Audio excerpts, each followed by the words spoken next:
Hello there, I'm Erin Ade. This is Boom Bust, and these are some of the stories that we're tracking for you today. We have one fantastic show for you today. First up, we have Melissa Bell live and in studio. Now, Miss Bell is the co-founder and executive editor at Vox.com, and she's sitting down with me to discuss new media and the disintermediation of old media's business model. It's pretty exciting stuff. Then Ron Paul is on the show. I sat down with the former congressman earlier to discuss economics and foreign policy, including everything from Scottish independence to ISIS to his son's presidential bid. And in today's Big Deal, Edward Harrison and I are discussing a slowing Chinese economy. You don't want to miss a moment, and it all starts right now.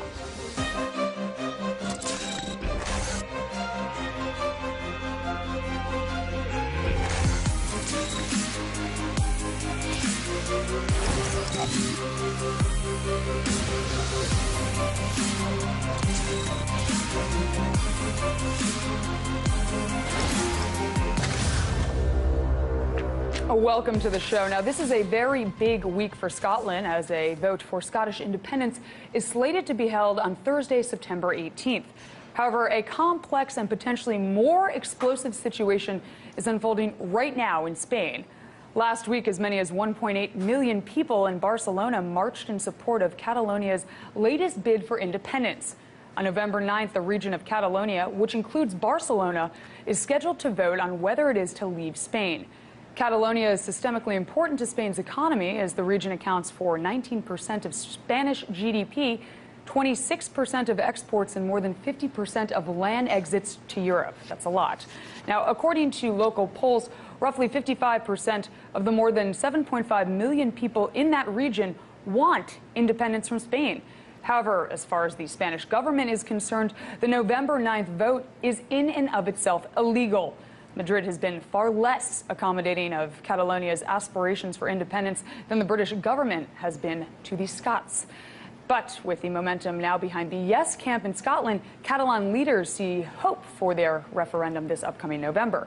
Spanish Prime Minister Mariano Rajoy has warned that an independent vote of Catalonia would be isolating and also make it vulnerable outside of the European Union, and it would also have to create its own currency. But the president of Catalonia, Artur Mas, says, quote, once independence is a reality, everybody in the economy accommodates to the situation. Now, that may be wishful thinking from Mr. Mas, but with that said, Catalonia does represent 1/5 of Spain's entire economy, and with a 6-year economic slump, along with corruption scandals rocking the governing party and royal family, a portion of the population supporting independence has tripled to about 45% since 2007. Now, this past Friday, Spanish bond yields recorded their biggest weekly rise in more than a year, as expectations of a U.S. interest rate hike exacerbated the weakness. Now, while the Catalonians' November 9th vote might not mean anything to Madrid, it means something to those showing up for the vote. It definitely does. And if the Scottish referendum proves successful, the global economy most certainly will look to Spain as the next shoe to drop. Whatever happens, we'll be watching.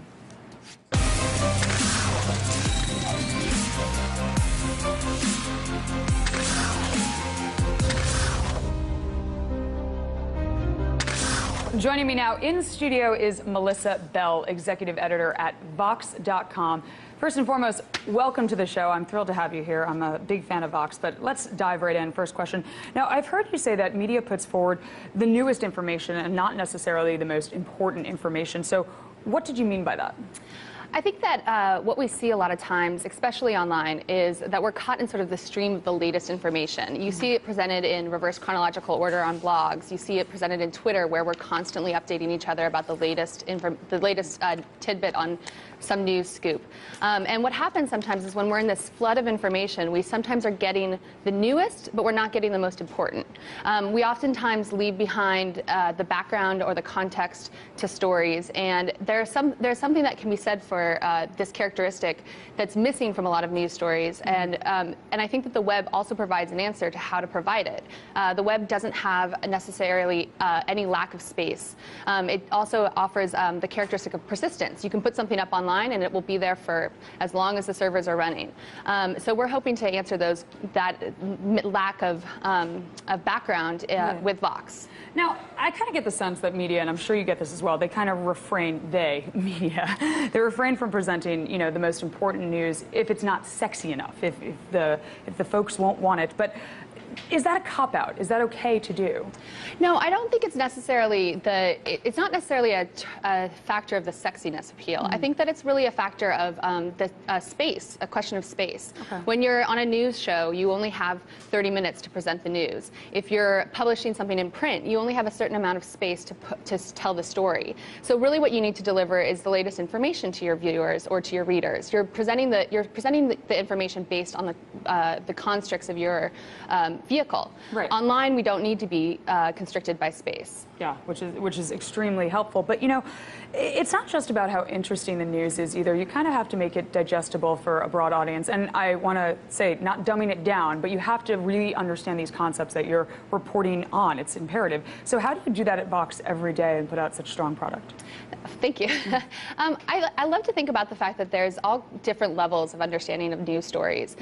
You can have a cursory understanding of a story. You can have an in-depth expertise on a story. Everybody has different levels of information about subjects that they're interested in. I, for instance, may not know a ton about Ukraine right now, but I might have a depth of understanding about some policy in the U.S. Right.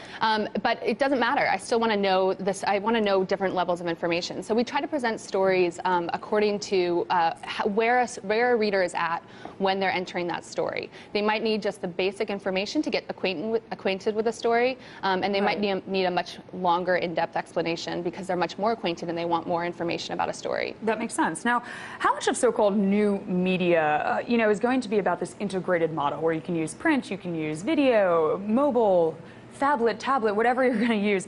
How much of it is about this and getting into that space? I think that really what we're looking at right now, and we're seeing this at Vox, but we're seeing it across the journalism industry. We're just seeing such a exciting time of invention, and it's terrifying and exciting and wonderful and creative all at the same time.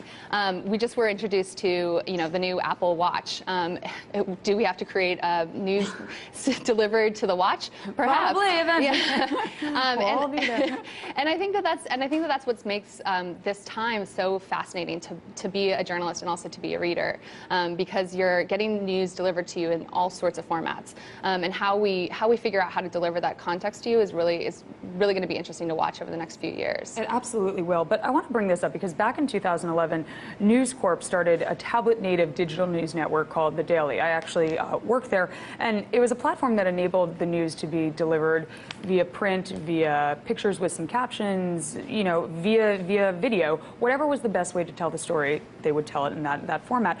However, it folded only 1 year after it got off the ground, and we have a quote here. It's from News Corp CEO Rupert Murdoch, who said that The Daily could not find a large enough audience quickly enough to convince us the business model was sustainable in the long term. So how do you produce a sustainable business model with this type of platform or one similar to it? I think The Daily is a really interesting example of how what we're doing with digital journalism is we're trying to find some answers right now. It's a really young industry. It's only about 20, 25 years old.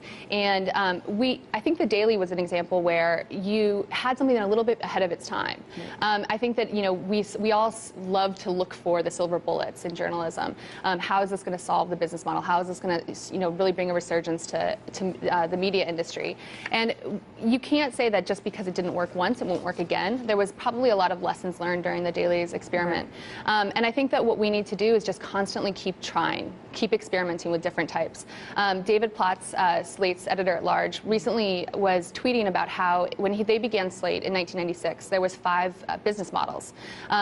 Today, he counted 76. Wow. Who knows what will happen in the next 10 years? There's just such a growth potential online at the moment, and that's why we got to just keep trying different things. Now, how is the internet, it's probably not a short answer, but how has the internet disintermediated the old newspaper business model? I think that, you know, one example that I always like to use is actually, I'm stealing from Rob King from ESPN. He loved to tell the story about how when he was working in a newsroom, there was a bunch of reporters reporting on this new company called Craigslist. And nobody was thinking that they should stand up and wave their hands over to the advertising side and say, hey guys, I think we might have a problem here. And you see that there was this real, because of the fact that the advertising and the editorial sides were really separated, nobody said, hey, there's a problem. Our classified business is really in trouble here. And to me, that's a sign that we really need to be thinking holistically about the business that we're in, that we need to be considering the business model as well as editorial model. And that's just one example of the changes that the internet has brought. Among many, yeah. I'm sure. Now, you know, BuzzFeed, they've obviously made quite a splash in terms of a new way to deliver an old message or quizzes, but they recently announced that they're getting into business news. So what do you make of that business model as a vehicle for internet consumption going forward? Specifically, I mean, the BuzzFeed business model for business. You know, I'm not really familiar with the BuzzFeed business model. I wouldn't be able to really to go in depth on that. But I think that they're one company that I think is fascinating right now. They have a lot of great ideas about how to keep people interested in their content. Right. And I think if they can bring that same you know, vibrancy to business writing, I think it's going to be a really interesting thing to watch. It will be. And what's interesting is that even on this show, we're a business show, and it's hard to kind of get a stronghold in this tried and true Wall Street Journal, CNBC kind of world. So we'll see how that works out. But I want to ask you finally, what do you think of this internet-centric news and what it will look like 5 years from now? We'll all be reading it on our watches. That's it. End of interview. Maybe. You know, I don't know. I mean, I think that I think that it's going to still be at the very root of it, great storytelling, and you know, the power of a story well told never changes. How it's delivered is definitely going to change, and that'll be really interesting to see how we figure that part out. Absolutely, Melissa. Thank you so much for being here. It's been a true pleasure speaking with you, and keep up the good work over at Vox. Thank you. That was Melissa Bell, executive editor at Vox. Time now for a very quick break, but stick around because when we return, Ron Paul will be on the show. The former congressman sat down with me earlier today to discuss foreign policy and economics, and you definitely don't want to miss what he has to say. Then in today's Big Deal, Edward Harrison and I are discussing a slowing Chinese economy and what that means for the rest of the world. And remember, you can see all segments featured on today's show on YouTube at youtube.com/boomBustRT and on Hulu at hulu.com/boom-bust. Now we have to go to break, but before we do, here are a look at some of your closing numbers at the bell. Come on back.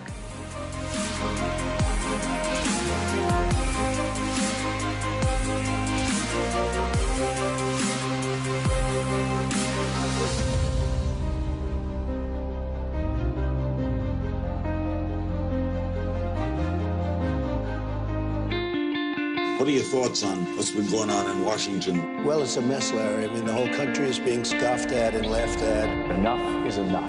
The media, the candidates, the corporatocracy, covering issues that actually affect you and me doesn't do too much for ad revenue. Biotech agriculture giant takes on a 76-year-old American farmer based in Indiana. How much fallout do you think this is going to create for the CIA? Do you think this is what's triggering the crisis? America's the largest economy in the world. It's also the largest debtor nation in the history of the world. Breaking the set is mostly about alternatives to the status quo, but one that gave real alternatives a voice. One minute they were working toward the American dream, the next they were just trying to survive the night. It's time for Americans and lawmakers in Washington to wake up and start talking about the real causes of poverty in America.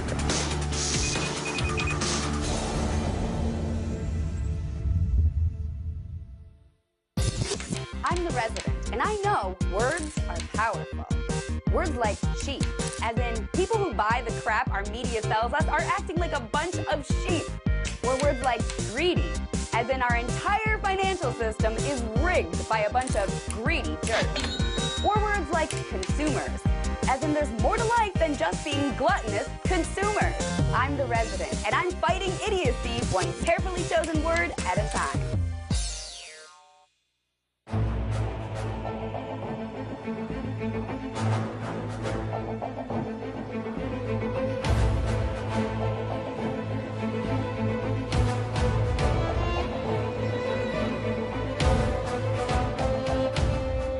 I would rather ask questions to people in positions of power instead of speaking on their behalf. And that's why you can find my show, Larry King Now, right here on RT.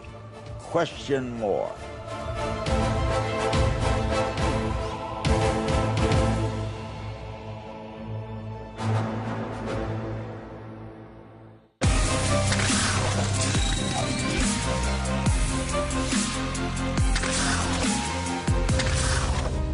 Welcome back to the show. Now, to cover a number of topics ranging from the Fed to the threat of ISIS, I was joined earlier by former U.S. Congressman Dr. Ron Paul.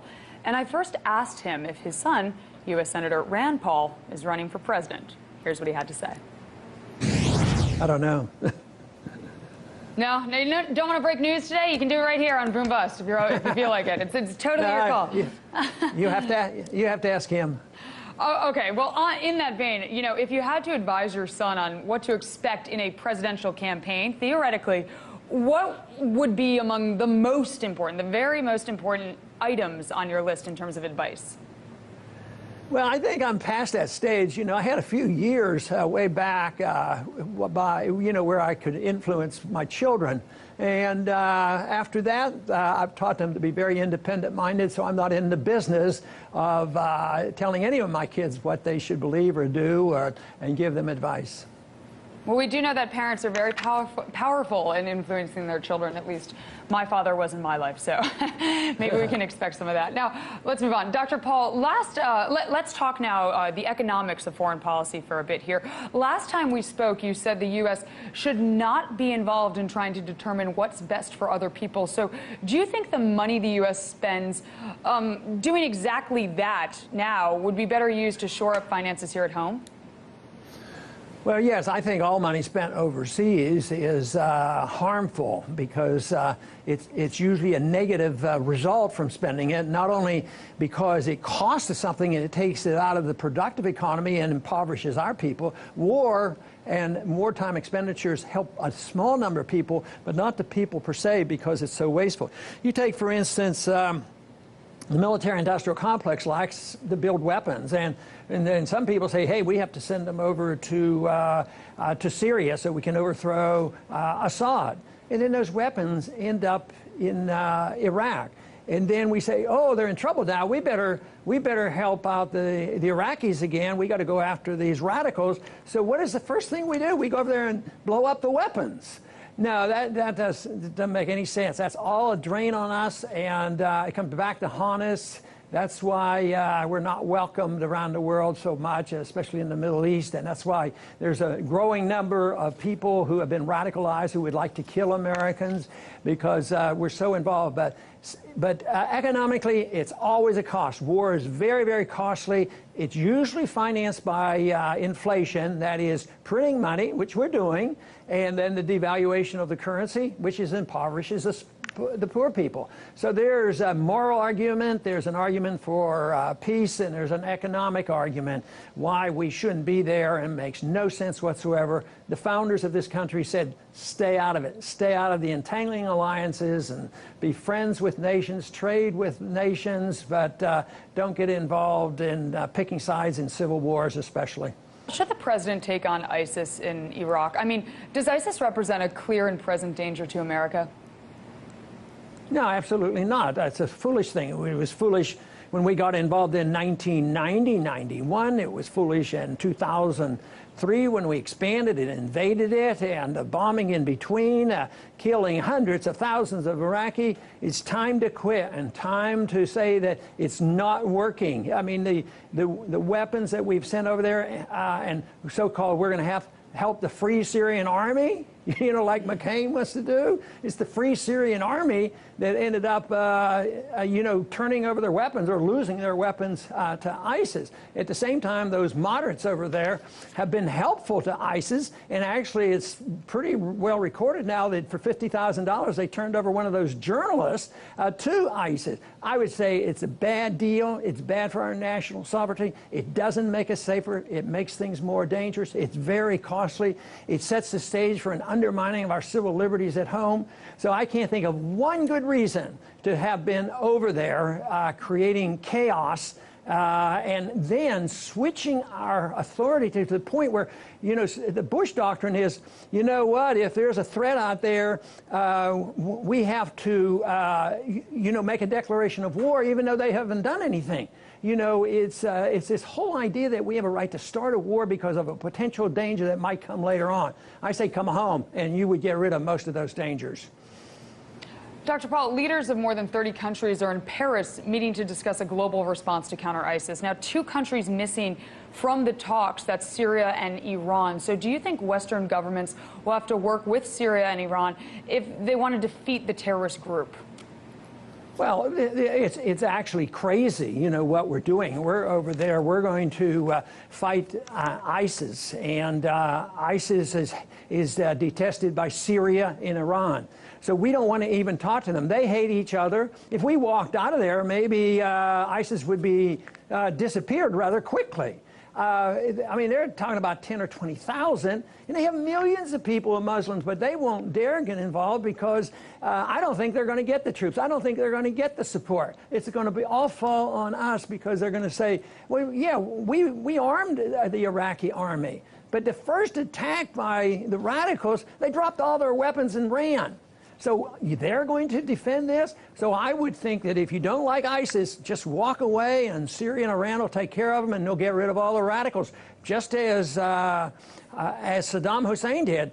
There was no al-Qaeda in Iraq and there's no al-Qaeda in Iran. So we shouldn't be so hypocritical that if we detest the radicals that do want to do harm, then just back away and somebody will take care of them. If they won't take care of them, us getting over there isn't going to help. We'd end up with another 10 or 15 years of saying, well, we have to contain and defeat the radicals, and it's just so foolhardy. I cannot believe that we persist on the same policy, which is now, as far as I'm concerned, 24 years old. Pretty soon we're going to have a 30-year war against the Middle East with no benefits coming of it. Dr. Paul, Scotland will decide this week on whether to break away from the UK and become an independent nation. And recent polls have shown that the Yes campaign, which is in favor of breaking away, it's gaining substantial ground, and it's leaving the pro and anti-independence camps in a virtual tie here. So with the UK as one of our closest allies to the US, what are the key issues here? Well, one is self-determination, and everybody says, oh, we're for self-determination. We went into World War I, and that was Woodrow Wilson's idea, right of self-determination. Okay, so morally we're on the right side of that. And I think it's a great thing. We should have self-determination. I happen to believe in smaller units of government. The larger the unit of government, the worse things are. The more likely is that you're going to have authoritarianism and special interest government. So I think people should have the right to leave a larger unit of government. I think this is a great move, and Scotland, I hope they are able to pull it off. That was former U.S. Congressman Dr. Ron Paul. Time now for today's big deal.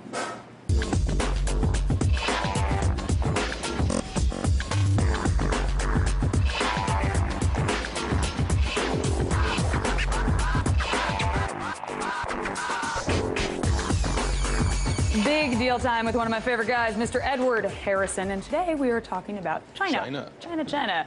Now, over the weekend, poor economic data was released that demonstrated a slowdown in industrial production, retail sales, and fixed asset investments in China. So, first of all, can you give us an idea of how we got to this place and the Chinese economy got to this place in the first place?